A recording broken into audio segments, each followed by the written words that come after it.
Bonjour, lors de notre prochain cours, nous débuterons notre cycle de badminton. Cette vidéo vous présentera le règlement simplifié et les règles de bonne conduite que vous devrez adopter pendant vos matchs. Tout d'abord, voyons ensemble comment se présente le terrain. Comme vous le voyez, il est séparé en deux par un filet. Sa hauteur est de 1,55 m.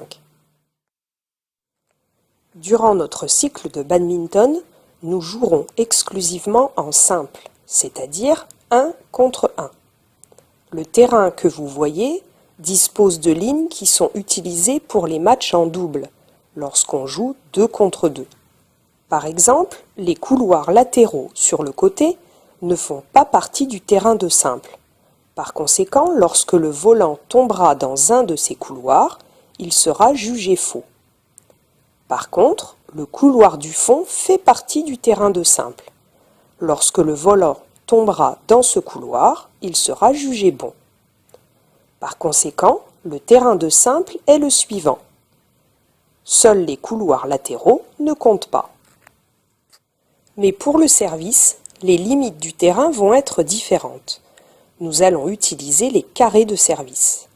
Alors, étudions ensemble le règlement lié au service. Au badminton, c'est le joueur qui a gagné le point qui a le droit de servir pour débuter l'échange suivant. Il doit se positionner dans un des deux carrés de service. Mais lequel? C'est son score qui va lui permettre de savoir où se placer. Si le score du serveur est pair, c'est-à-dire 0, 2, 4, 6, 8, etc., le serveur se tient sur la partie droite. Si le score du serveur est impair, 1, 3, 5, 7, 9, le serveur se tient sur la partie gauche. Attention, le serveur ne peut pas dépasser la ligne de service avant de son carré de service.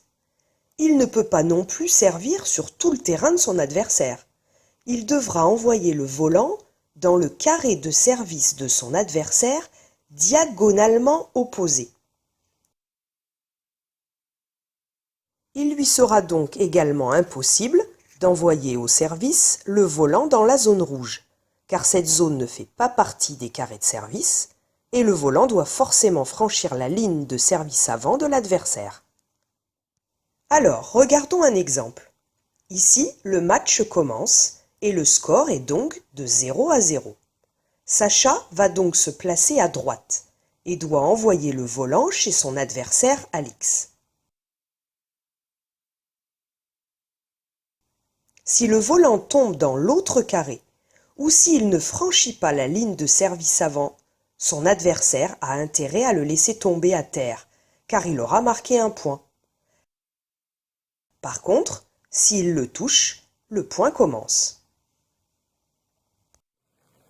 Le règlement de badminton impose également de servir de manière très précise. En effet, le serveur doit frapper le volant sous sa taille, avec le tamis de la raquette nettement plus bas que la main qui tient la raquette. Sur cette vidéo, vous pouvez voir que le volant est frappé sous la taille, et si vous regardez de plus près la raquette, vous verrez qu'au moment de la frappe, le tamis, c'est-à-dire le cordage, se trouve en dessous de la main.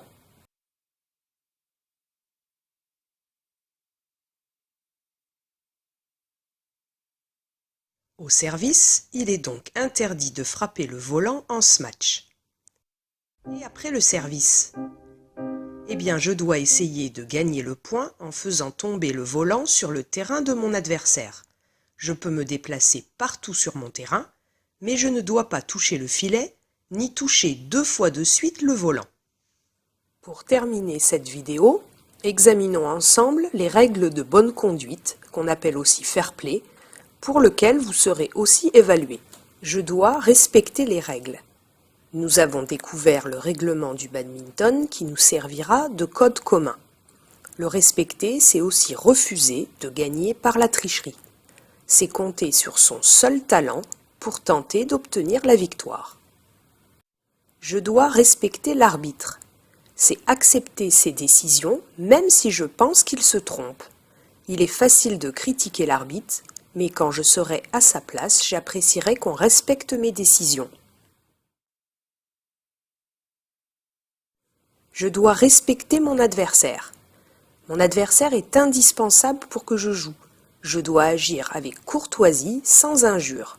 Je peux aussi reconnaître les bons coups, les bonnes performances de mon adversaire. Je dois aussi respecter le matériel. Ceci est important pour continuer à jouer dans les meilleures conditions. Je dois notamment faire attention aux raquettes en veillant à ce qu'elles ne tombent pas au sol. Je dois accepter dignement la défaite et gagner avec modestie. Mon adversaire n'est pas mon ennemi. Même si je joue contre lui, en fait, je joue avec lui. Être fair-play, c'est être bon gagnant et bon perdant.